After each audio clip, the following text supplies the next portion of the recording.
నీ గుండెల్లో మంటున్నప్పుడు నీ చుట్టూ పోరాటాలు ఉంటాయి. సాతాను నిన్ను అన్ని విధాలు అటాక్ చేస్తాడు, అన్ని విధాలు అటాక్ చేస్తాడు. నీ ఇంటిలో నుంచి ఎదుర్కో. నీ చుట్టూన్న వారు, నువ్వు నమ్మిన వారు, నువ్వు ప్రేమించిన వారి దగ్గర నుంచి పోరాటం. నీలో నీకే పోరాటం.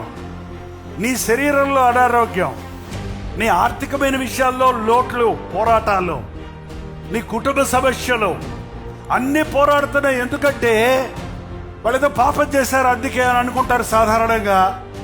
కానీ దేవుని కొరకు బ్రతికే వారికి వచ్చే ప్రతి శోధనకు కారణం సైతానికి మంట పుట్టింది.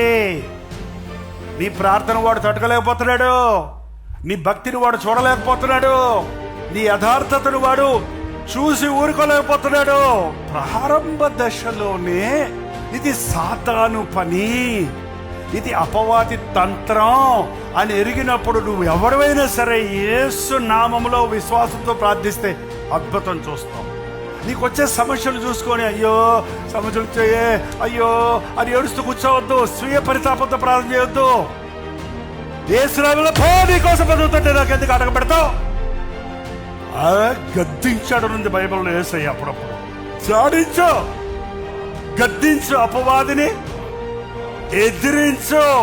అప్పుడు వాడు నీ యొద్ద నుండి పారిపోతాడు.